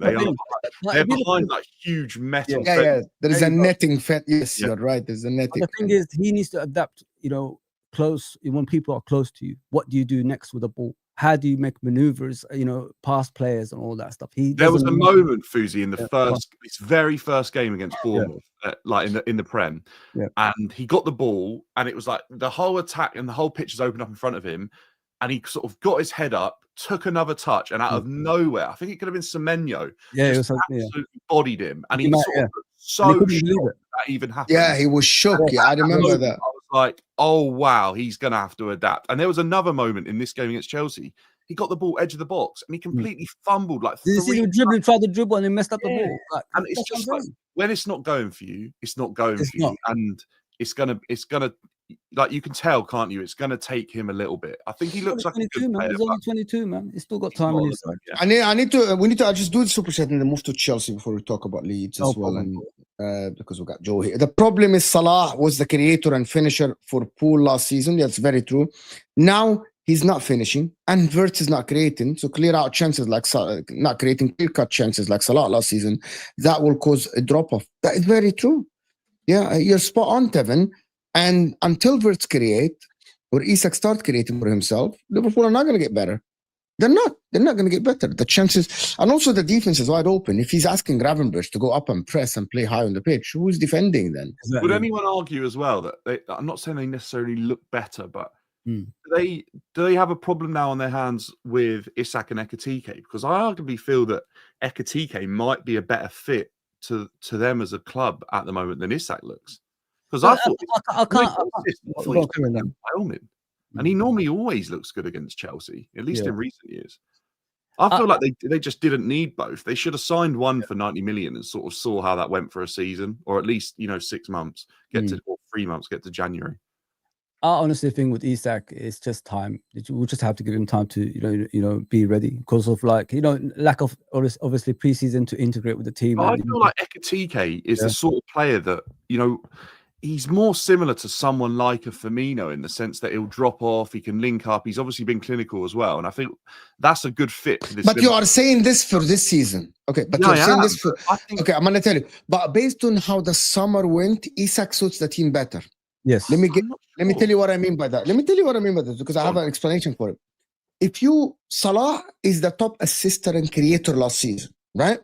And now you go Wirtz as the creator. You needed the striker that will put the ball in the back of the net, not the striker that will get involved in the game. which is Isak more than Ekitike. Ekitike would have been great if he played Szoboszlai, McAllister, Gravenberch, because Ekitike is going to get involved in the game more. Right? Sorry, Szoboszlai and Gravenberch and McAllister. Now you have Wirtz and you have supposedly Salah creating. He's not creating now, but by the way, Liverpool, they gave him 400k, assuming that he's going to continue in the same trajectory. Right? They needed the striker. They needed a number 9 to score. But no one is creating, as you're saying. Salah is not, and Wirtz are not. That's why, Dan, you are saying, yeah, I think Ekitike should steal more because there is no creativity. So Ekitike needs to get involved. In the summer, I think I even went on record to say I didn't think he was the right type of striker Liverpool needed. I didn't feel he was clinical enough. The way he started the season, he's reversed everything he was sort of doing at Frankfurt. He needed a lot of chances to score goals. I feel like he's had few chances and scored quite a few goals this season. So I feel like I'm seeing a completely different Ekitike in a sense, because, you know, last year, early on in the season, he was there to be sort of playing not second fiddle, but sort of helping Marmoush to thrive. And then obviously Marmoush got his move and he sort of take on. But do you think it's better than Isak, Ekitike, as a player? I don't think he's better than Isak, but I just don't know if Isak is actually the fit. I was looking back at Isak's the goals that he'd score for Newcastle and where he'd get on the ball. And there's an area of the pitch where I think he could thrive, but Wirtz also ends up in the same place as well. Yeah. It's a little bit confusing. I can't listen, Dan. I can't judge Isak now. We can't be, because we can't. Hasn't had the time, obviously, to play. I feel like they've rushed a little bit in terms of their recruitment. They've gone for like 3 players that I think are all going to not clash, but they weren't all a perfect fit for the system. And I ultimately think that maybe not as much needed to be fixed in those positions as was obviously spent. I think there are other positions where they probably could have focused spending a little bit more money on, or buying different type of player. I think he went for incredibly attacking fullbacks. He went for incredibly attacking fullbacks, right? Yeah. And I feel like there's a huge issue around their defensive qualities now. You know, when you got Dan, you know, when you got like attacking fullbacks that you're saying, like when you got that means you need a DM in it to get back into. Yeah, I've been looking. I actually think the guy at Villa would be an amazing fit. Kamara, I actually think he'd be a great fit for Liverpool tactically. So, yeah, probably. Going on to Chelsea, up to Chelsea. Yeah. Now people are saying that the manager turned it around because he won the game. The game or the whole season? Whole season. Like Lewis on Chelsea Fan TV, was saying that the people that say Maresca out, he should be called out. Back the manager, stay behind the manager. Oh yeah, he's gonna take us places. You know what I mean? He's gonna take us places and all this stuff. But Lewis is back manager, but Lewis was incredibly vocal about not backing the manager under Poch as well, and he refused to go to games. So there's got to be, like, I don't disagree with what Lewis is saying, but I also think that we have to getting behind a manager and backing them so much. I almost don't get it. Like, let them prove why they deserve that level of backing, right? And I think Maresca showed that he can win Chelsea trophies, so he deserves some level of backing, but there's been underwhelming performances and decisions this season as well. What I will say, though, is the football that was played against Liverpool, you can sort of build on. If you can build on that, then I think there's reason to discuss where Chelsea can go, because it looked more like a team that played against PSG in that Club World Cup final than it has all season. And I think that's incredibly important, because you look at both the goals, it's incredibly fluid, attacking football, stale. They're playing through the lines. They realised when the press was slow, they popped the ball quickly around those players. They scored good goals. They stepped up in moments. I felt like they were good, but we all know where this Liverpool team is at the moment as well. It's about what happens after the Liverpool team, bro. It's about what you know, when the big players come back for Chelsea, Dan. What's going to happen after that? You know what I mean? Because they should. These are different players that normally play. Yeah, they should elevate, shouldn't they? If you think about it, Cole Palmer coming back into the side, a couple of defenders, maybe those moments don't happen. Because I actually thought for the Gakpo goal, Gusto probably sort of lost his man, and we ended up, 2 more centre-backs injured. They're moments that I think are sort of slightly individual mistakes. They probably get eradicated with better quality coming into the side, right? And I think they will. that defense was incredibly, both defenses ended up being incredibly sort of misshaped compared to how they started the game. But I do think a result like that, with the way Stamford Bridge was at the end, the way the team played, the way everyone sort of got together, that can change a season. There's no doubt about that. Yeah, but he doesn't do this against other teams. But That's the problem. We were quite good against Brighton in the first half. I said that, but then obviously the red card sort of threw it. We had a good game against Benfica, but not a brilliant game. I thought Jose had a pretty good setup against the system. But then obviously we rotated a little bit as well. So this was the first sort of test we needed to see after that Brighton game, where he had this new sort of approach. You can see it in the build-up. It's a little bit different, actually. Like you said about it a couple of weeks ago, Mo, he had his fullback overlapping. He had players in different areas. He was building up with like 3 at times in the midfield. And I felt like it allowed Chelsea to be a little bit more fluid. And I think maybe they can sort of galvanise and move on from this, and as a team and a group of players, because I feel like they've not had the best start. So Dan, the mad thing is, though, right? Do you have faith? And I know this might sound a bit wild, but are you actually confident that you'll go get a result against Forest when you come back? That's the thing. Yeah, because of that. Only because unless Ange is sacked, I think Ange is woeful, mate. I thought that was such a bad appointment. It's a whole nother conversation. But yes, but what I know what you mean, Joe, right? Is like, will there be random slip-ups throughout this season? And I actually think the answer is yes. I don't think this Chelsea team is entirely ready to go and win the Premier League or sustain a really good challenge. No. But I think you just need a base in it, then. You just need what I think the rest need and see is that this team, when it is allowed to play like this, it definitely, something works, something clicks. It's a little bit more open than I think Maresca wants. I don't think there's as much control in the game as he would like.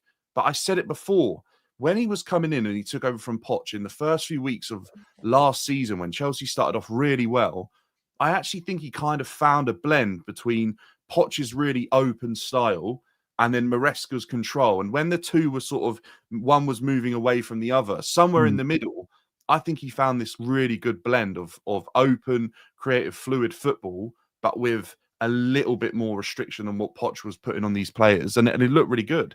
And I think he's sort of gone back to that in this game, and it worked well. Yeah.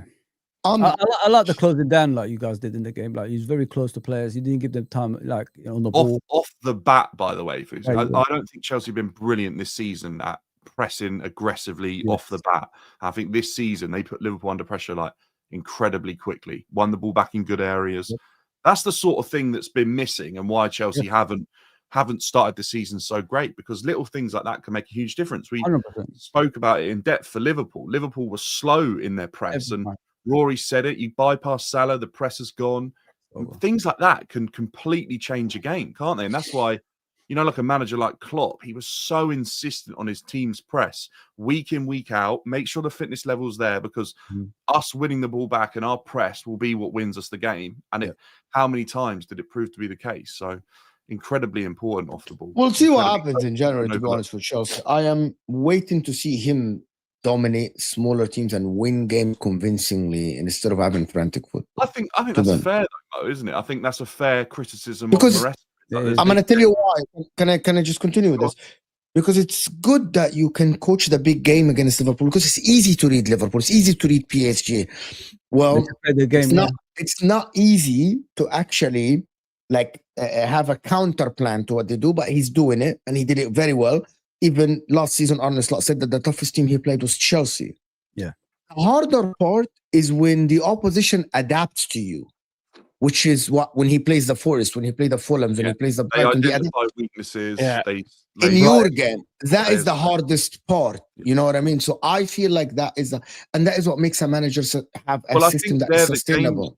They're the games, Mo, right, where Maresca's struggled, where we faced the low block. They've set up and identified Chelsea's key players for breaking down the low block and gave them a really difficult game. Exactly. And they've not been able to do so all the time.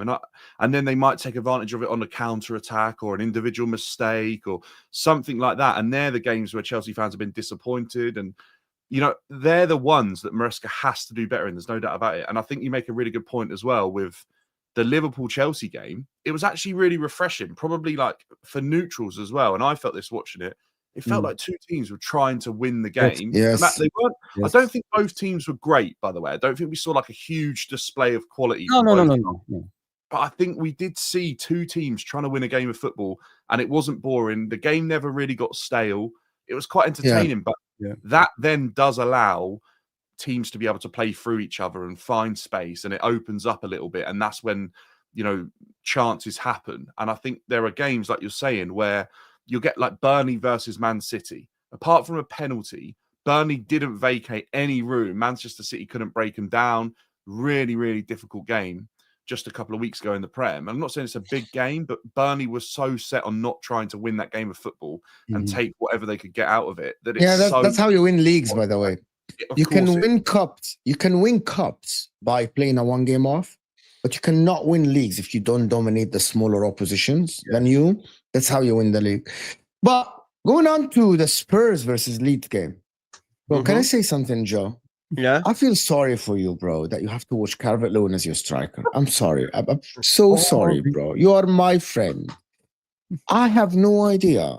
Listen, I know that we're objective here, and I'm very objective. Wallah al-Adim, when I was watching Leeds play Tottenham, and I woke up at 6 a.m. to watch this game, right? And I'm like, how did this person make it as a professional footballer in the highest division in world football in the Premier League? I think you're being harsh. You think I'm being harsh?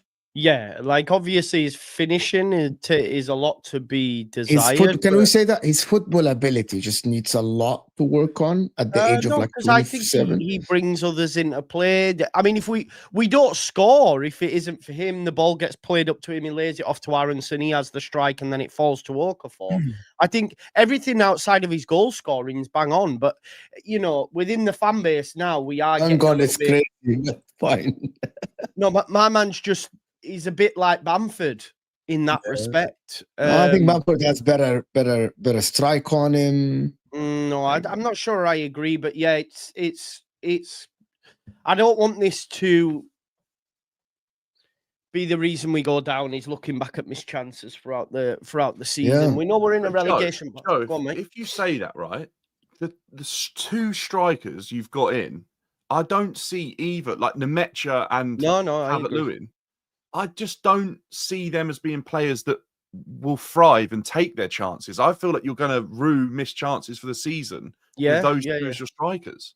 No, listen, I agree. We needed a goal scorer. We wanted Rodrigo Muniz at Fulham. Okay. We were priced out of that, obviously, and he's now signed a new deal.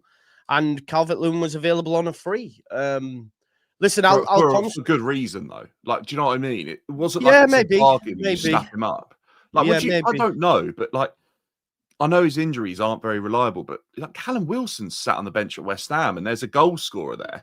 And we won a game more recently than that club, so he needs to be quiet. Does that guy? Yeah. No, I think Leeds is a fair discussion. Not you, bro. This guy here, this fraud in the comments. Sam. Right, I see. Sam. You know what I mean? I was thinking, what? I don't. No. In our last 3 games, we got 4 points. What have you got? 1-0, Joe. Take it easy, Joe. 1-0, Joe. Well, cool. 1-0. Joe, where are you at then with Leeds? Because obviously before a ball's kicked, you were like really promising, like season ahead. We're going to do well. We're going to survive. Do you where do you think you're going to be? I still stand by that, bro. Yeah. I still say that us and Sunderland stay up. I think we've. Who goes down then? Because I had this discussion with someone on a show. Yeah. I think that probably Burnley and Wolves are going to go down. Right? I'm just swearing at Hassam. Sorry. Don't worry about it. Burnley and West Ham. So Burnley, West Ham, Wolves for me, because Nottingham Forest are going to get a new manager. I want them to go down first, right? Mm-hmm. But who else? If it's not Leeds. If Forest keep Ange, Forest go. I'm 100%. We agree. But you know that they want. He's going to get sacked. You know he's going to get sacked. Right? I think Brentford go. And I predicted this. Sorry, Dan, you think what? I said there will come a time where they sack or appoint two. When we went down, we had 3 managers that season. They're already looking to get their 3rd manager, and they're not even halfway through the season. It doesn't always work out. So that could cause big problems there. But I don't think Forest will go down for what it's worth. Look, we're going to be in a relegation battle. I think Sunderland, I do think they'll stay up, but they have 5 or 6 players going to the African Cup of Nations. During that time we played them, they've got some games where really they should be picking up points. They lose Siddiqui, they lose Diarra, they lose Mukulele, they lose... They lose 5 or 6 players, and then they're relying on their championship team. So that's a bit of a worry for them. But yeah, look, I've seen enough. Apart from Arsenal, we have been in every single game. Every single game. We should have beat Bournemouth if it weren't for a last-minute lapse. We shouldn't have lost to Fulham if it weren't for a crazy header off Goodmanson.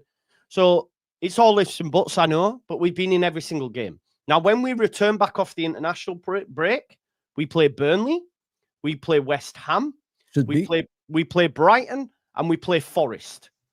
Now, them's what really could define our season.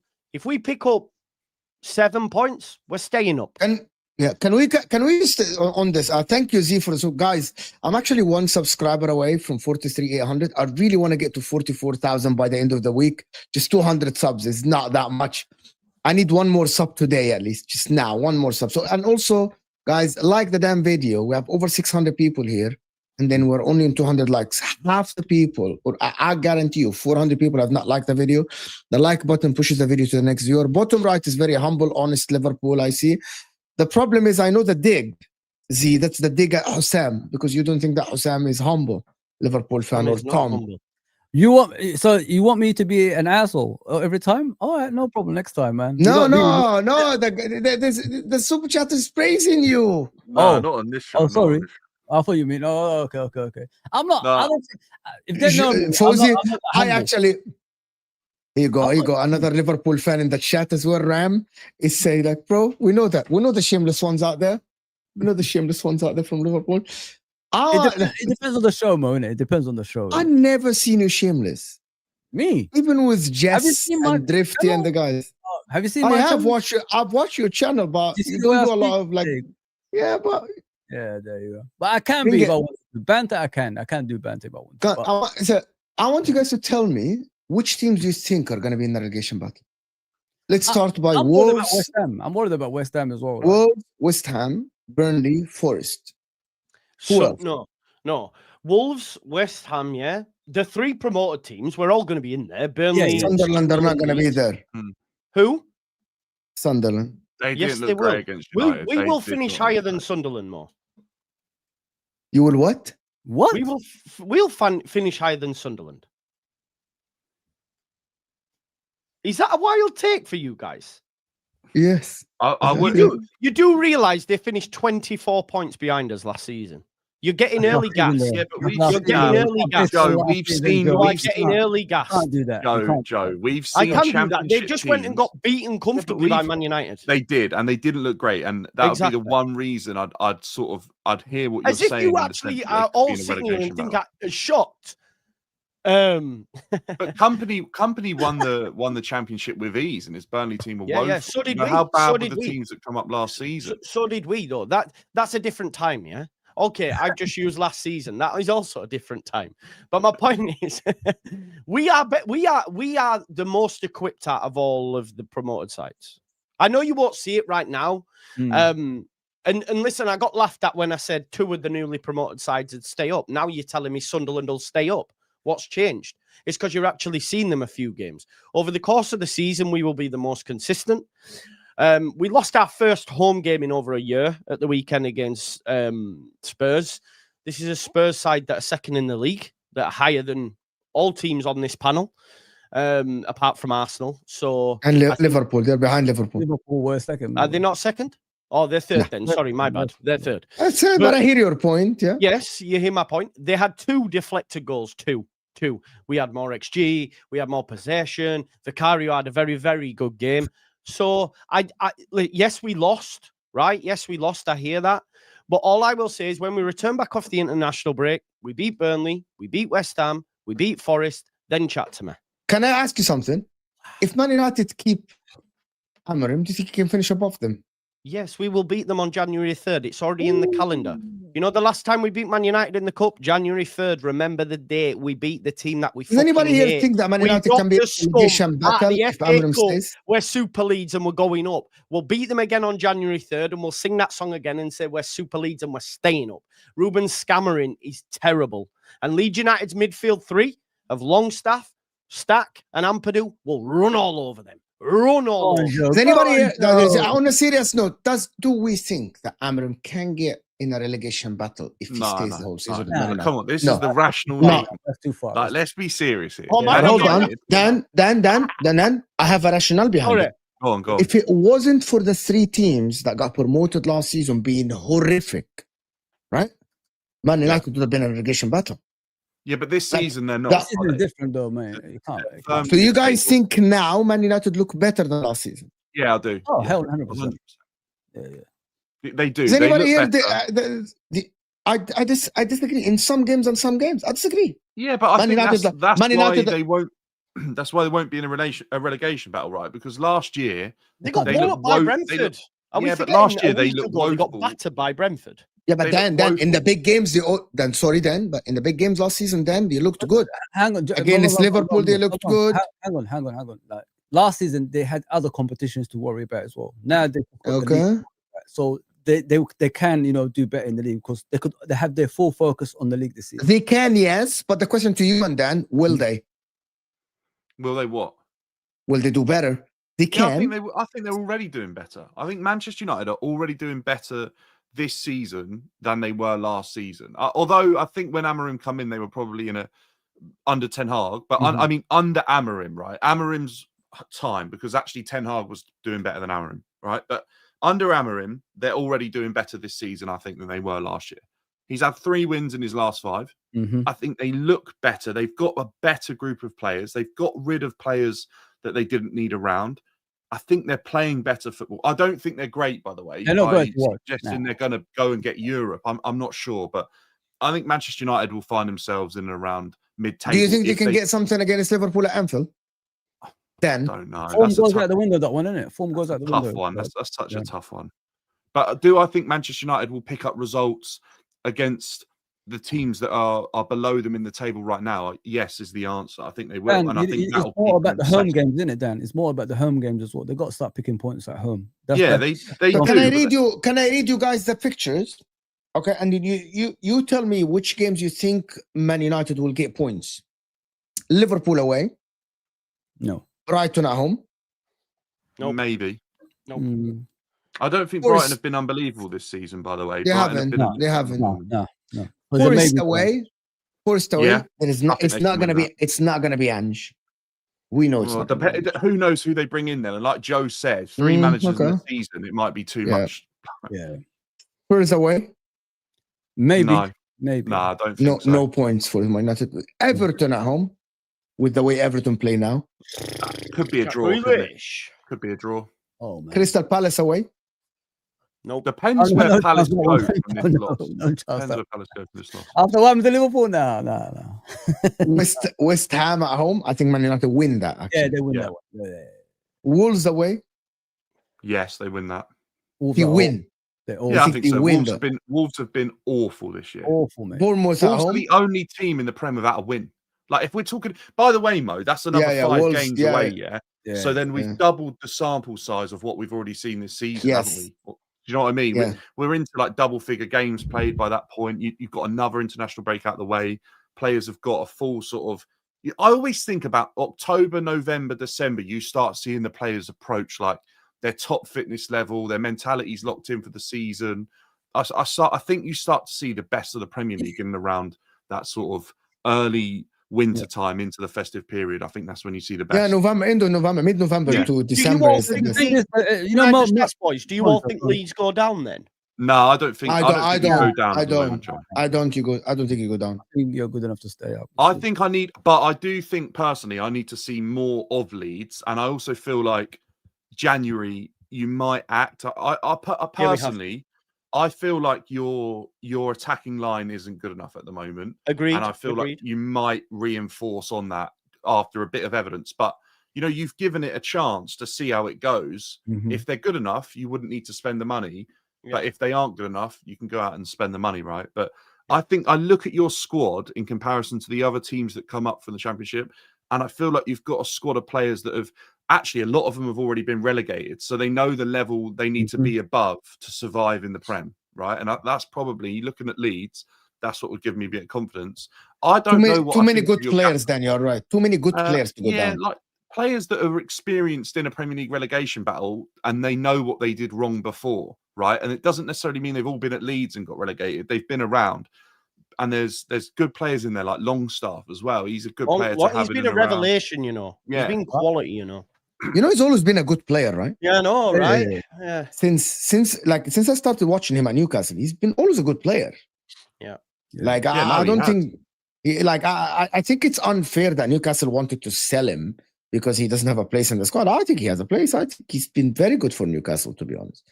I don't know why they wanted to sell him. Probably financial fair play. Newcastle need to sell, though, don't they? It's probably why the financial fair play, right? Yeah, it's why they got rid of Anderson as well. I don't think Anderson would have ever left Newcastle had he not needed to sell, because I think that kid is brilliant, by the way. Really? Yeah, he's so good. But I don't know much about your manager, Joe. Like I know obviously Daniel Farke, and we saw him before in the Prem. Daniel Farke? I don't know what he can do in the Prem. As a manager, I think Dan, he can get relegated in the Prem. He did it before. Yeah. So I think we've already seen a change, though, right? I think that's evident because his Norwich side came up. They were beaten handsomely, regularly. I think we've already seen a change. The tactic, he's already changed the way that we play.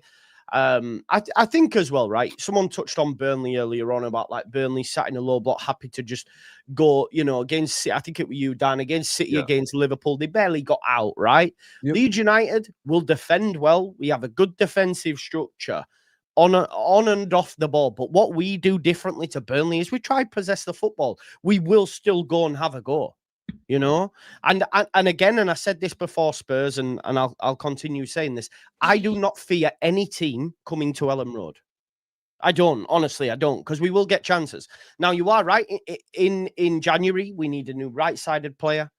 I don't know if they'll go get another striker, because it depends actually, because I think Pirro will move on maybe, and then we can look at it.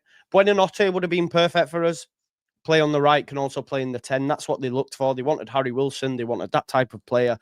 Yeah. We will go get that in January. We have to. But listen, when we come back, we've got Burnley and West Ham. That's two massive games. As long as we get 4, if we get 6, amazing. I think we could get 6 because we've got West Ham at home, Burnley away. And I think, if we get 6... You've only won 1 game at home. Though. Sorry? You've only won 1 game at home. Yeah, but only lost 1 as well. That's the first time we've lost in a year more.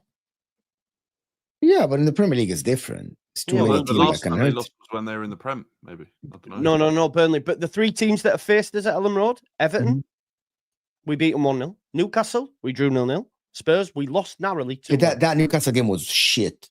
Yes, it was. But we did what we had to do. The week before, to get the point. To get the point. We've been slapped up by Arsenal 5-0. We did what we had to do. I hear you. You weren't bad against Spurs, actually. I was quite. I hear what you're saying. They were the better team. Yeah, they arguably were. Like you took the game to Spurs, and that's what you're saying. Like maybe Burnley were fearful of doing that, and at least Leeds have got that about them to go do it. I look at Fulham coming up a few years ago with they almost had a similar team. They had players that had been down, been relegated, went down, come back up. They knew what they needed to do to survive, and I arguably think Leeds are in a similar position to where that Fulham team was a few years ago. And I just think you might have enough. And I also think there are some Prem teams that have been slacking and got away with other Championship teams being poor. And this season, they might regret how poor they've been for a couple of seasons. I think Wolves fall into that category. I personally think Brentford under Keith Andrews are going to be in a difficult position. Yeah, people aren't saying that, but I don't think they've been good.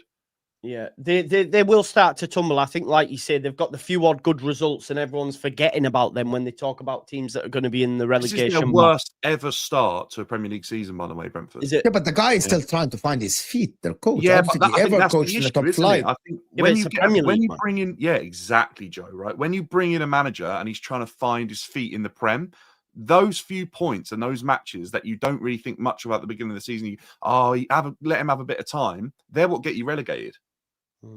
Because I hear it. you'll finish on 30 points and you needed 39, but the 3 games you threw away at the beginning of the season because you was finding his feet are the 3 games that you didn't get the 9 points that might get you up. And So if I put the teams that you guys think will be in the relegation battle, Leeds, Brentford, Forest, Burnley, West Ham, Wolves, the last 6 teams today.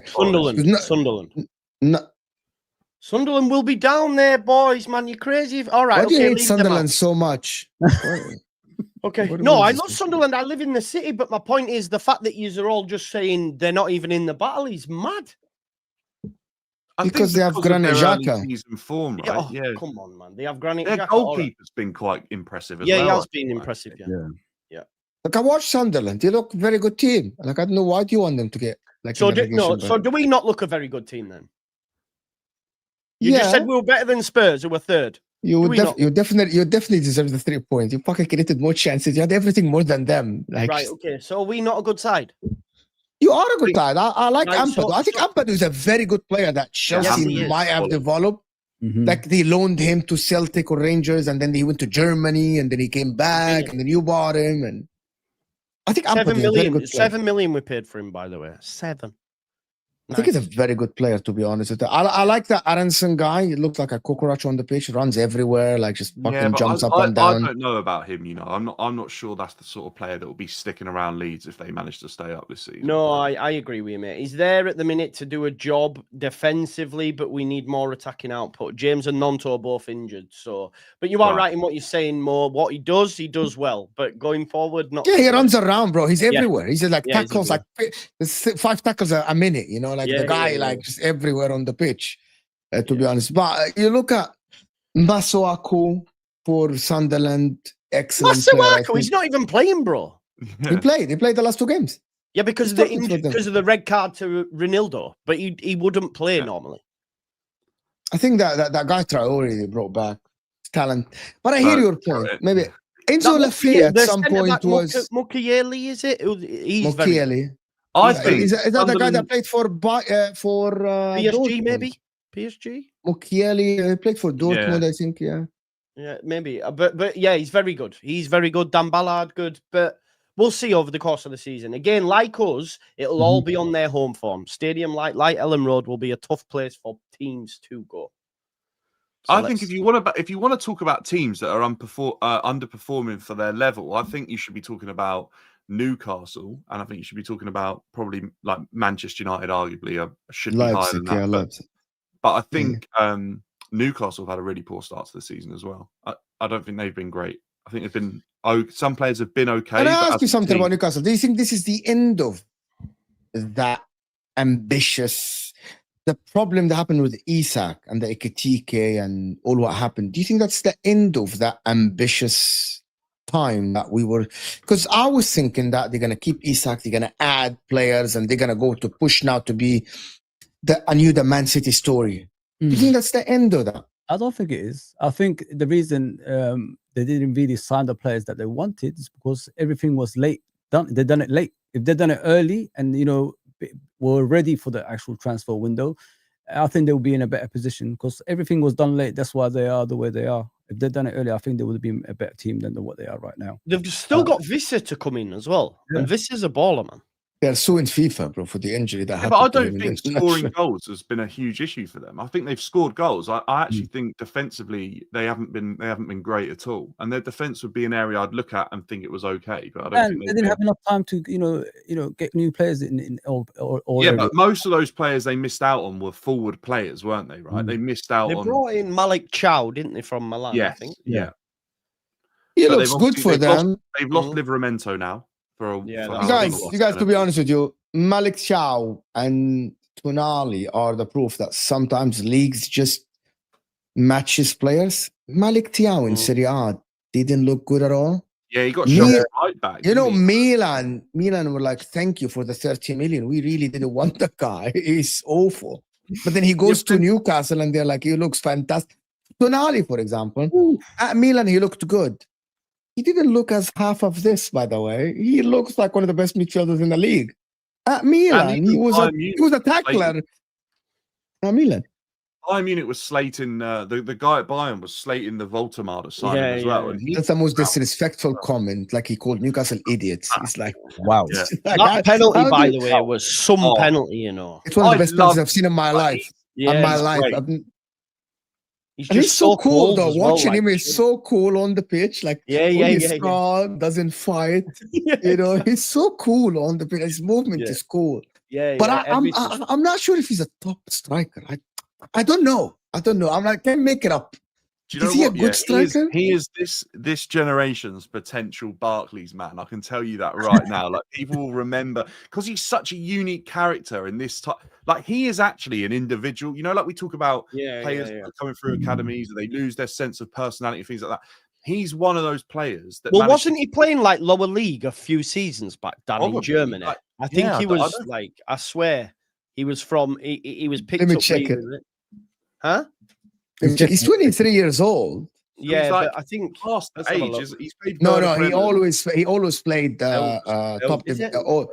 It's Werder Bremen, Stuttgart, and then Newcastle. So he's always gonna be like always a top player. But then you were talking about his personality, and I'm like, yeah, this personality is fucking great.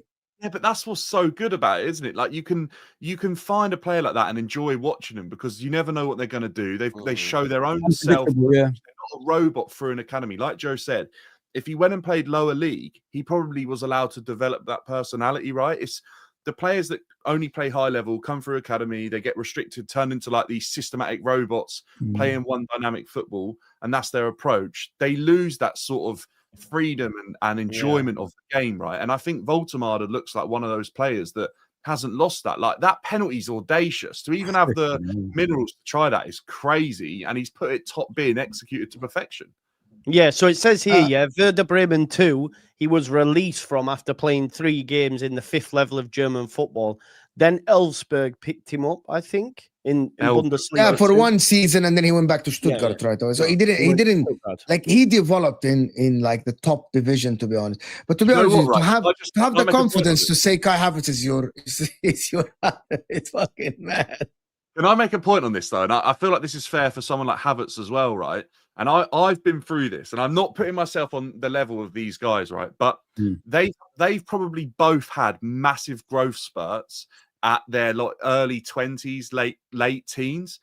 The amount of coordination you lose in that moment is crazy. Like Havertz grew like 4 or 5 inches in a year, I think. He arrived at Chelsea like way smaller than what he was. I wonder if Voltemade went through the same. I don't know the stats on that, but I've done that myself, and it's actually crazy. It takes a bit of time to get used to your body again, because you know your legs are like 4 or 5 inches longer than what they were when you played the season before and stuff. So that's something to look into, by the way, of a player like him, why he might have got released and then now he's sort of growing back into the player he looks like to be, a good one. I don't know if he's worth 90 million yet, by the way, but he still looks good. We'll see how it goes. But listen, people, I want to thank everyone that joined us. That was a very fun show, guys. We actually said longer than what I expected.